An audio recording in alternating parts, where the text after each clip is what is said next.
All right, here with Stan Unroe of the Summers County Bobcats baseball program. And Stan, you guys were rolling. You didn't get a chance to really roll tonight because the rains came and ended things prematurely. But you guys are 11-2 right now, and I know you and I talked several times in the off season. You were looking forward to this season. Have you gotten just about exactly what you wanted to this point? Yeah, I believe so. We've won a couple of games that maybe we shouldn't have, and we lost a couple of games that we definitely shouldn't have. But 11-2, kind of about where we thought we'd be. We got the real meat of our schedule coming up. Got Independence a couple times, Shady, Oak Hill. I mean, the schedule gets brutal down the stretch, but we thought that would be best to prepare us for that sectional because sectional, you're going to run into James Monroe, and they got 2 or 3 kids that can really throw the They're baseball. really playing well right now. And then you expand it out a little. It's just not James Monroe. There's Charleston Catholic in there. Yeah, well, you got to get through the section to get to them. And, of course, we play them during the regular season as well. We played them both years I've been here, and I think that's a game that we need to play, especially there. We need to see the big fields, the turf, things like that. You know, we already played at Linda K. Epling earlier this year against Woodrow. Really cold and foggy, just a nasty day for baseball, but it gives the kids an opportunity. Yeah, that one was one postponed by fog. Yeah. But, you know, it gives our kids a chance to see the big fields and things like that because down here, baseball's played a little different. We got a smaller field. The outfield's different. Little fly balls that normally drop in everywhere else will not drop in here. But home runs that go out of here will not be. There'll be routine fly balls at some of these other parks, and our kids need to get used to that. Talking to a couple of your players, they said that, well, at least Ben Lane said that, you know, we're not chasing stats anymore. And it was a mindset thing that I guess you, with the coaching staff and the players, maybe talked about in the. They're not looking at the press clippings. They're not looking at their stats that much anymore. Yeah. They're looking at, you know, trying to get wins. I think Brandon Isaac come into this game hitting like 600 and Ben like 551 or something. And Ben's probably already stole 25 bases. Brandon's got like a 30 game or 40 game on base streak. 42 right now. Yeah, but they put that to the side because they understand all the stats in the world don't mean anything if you don't win. You know, winning is the key. And, I mean, you play to win the games. I hate to quote an old football coach, but, you know, you play to win. And the stats, you know, I've told kids this over and over. You can go 0 for 4 and have 4 great at-bats in baseball. I mean, that's just the way it is. You can't concern yourself with stats. Or go 4 for 4 and have four pretty crappy. Yeah, hit a couple dribblers and a flare somewhere. And, you know, it looks great in the newspaper, you know, but it's really not great at-bats. Ben Lane's your center fielder. Brandon Isaac is your shortstop. Those are primarily the positions that your best athletes play. They're also 1 and 2 in your order. Lane leads off. Do you kind of go as they go? Yes, absolutely, and that's been the way it has for 3 years here. They're finally seniors, and I hate that they're seniors, but they're leaders more than anything else. The other kids follow along with them, and they go as you know Ben and B go. So when those 2 guys are on base and getting on and stealing bases, everybody else seems to come along. Like tonight. You know, Ben gets on, he steals a couple bases. Colton Jones hits a home run, puts us up 2-0.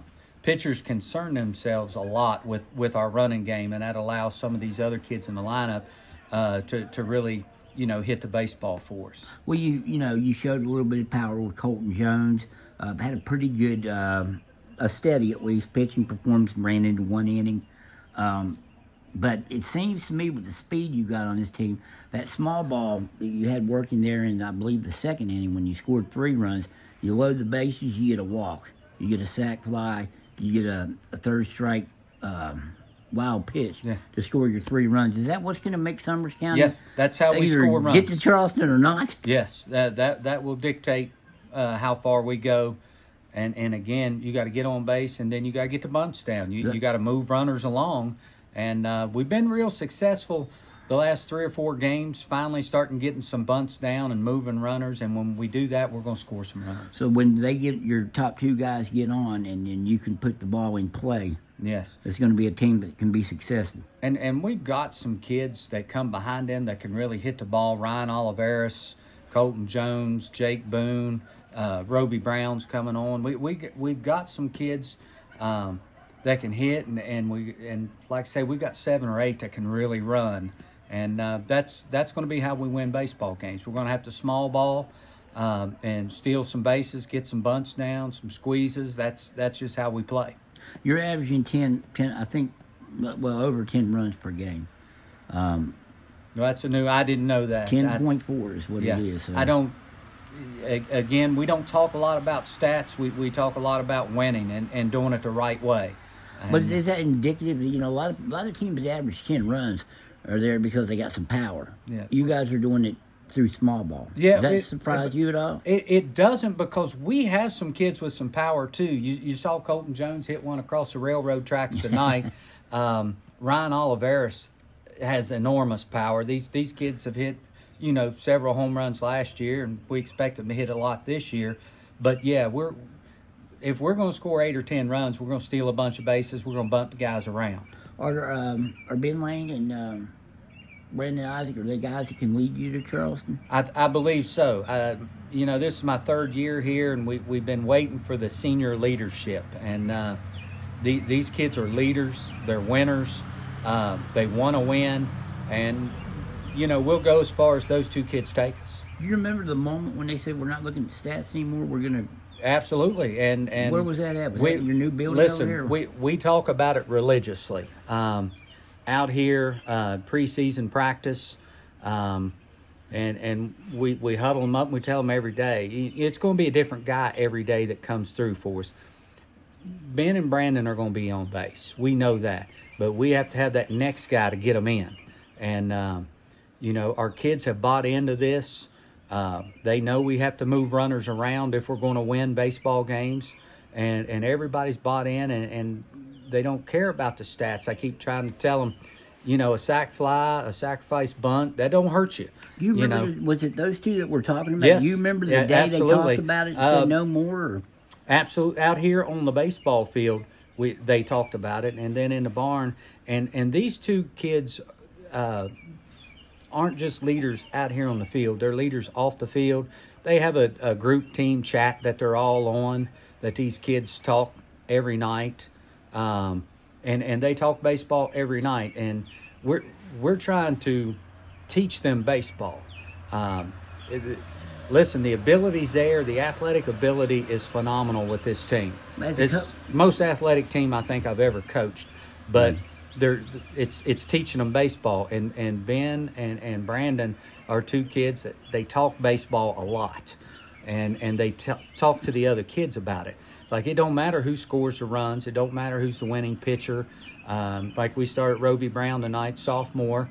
He's normally our center fielder, and is a great center fielder. Do you think it started on that group chat, or do you think it started? I think it started before the season, and these 2, because most all these kids play basketball as well, and they have been talking, and this has been a year that these kids have been waiting for. This is their year. Since I've been here, we talked about this year. When I first started, we were all freshmen and sophomores. Right. Last year, we were sophomores with a couple juniors sprinkled in. This is your 3rd year here? Yeah, this is my 3rd year, and now we've got like 6 juniors, 2 seniors. We've got upperclassmen. And these kids talk all the time, and they talk about winning, and they want to win. As a coach, that's got to be really nice to hear when you heard your leaders talking about, we're not, no more stats, we're all... Yes, and, it's easy to praise those 2 kids for what they do, but they work so hard with the other kids. They make coaching easy. My job is sometimes to yell and scream at them and tell them, you're not as good as you think you are, because... Like here tonight, we had a 5-0 lead, and this game turned into a battle because we got a little sloppy, threw a couple of balls away, and made some silly mistakes. And we rarely make those mistakes. And a lot of that's because of the leadership, and a lot of it's these kids, the younger kids growing up. we like I say, we've got a couple good seniors. We got 6 juniors that are really learning and coming on. We got 3 really good sophomores that play a lot for us, and of course we only got 1 freshman this year, which I'm very disappointed about. It'd have been nice to have 3 or 4 freshmen, but hopefully some of those younger kids will come out next year too. But like I said, we'll have 7 starters back and 2 or 3 kids that have come off the bench that have played really well for us this year. So, I mean, we're not going away when Ben and Brandon leave. But those 2 kids make coaching and baseball a whole lot easier. It must be nice when you hear that your star player say that his 42-game on-base streak is more of a thing for the players around him. Yeah. It doesn't, not something he really... Listen, because the it other could be night, over now if you have to start again. He doesn't get another at bat. Yeah, and the other night the kids were talking about it, you know, because he'd hit a couple balls hard just right at people and he hadn't got on, and they were like, we got to get around the order. He's got to get another at bat, and of course he got the at bat, got the hit, and you know, got to hit against James Monroe. We got 1 hit that night. He was the only kid who got a hit.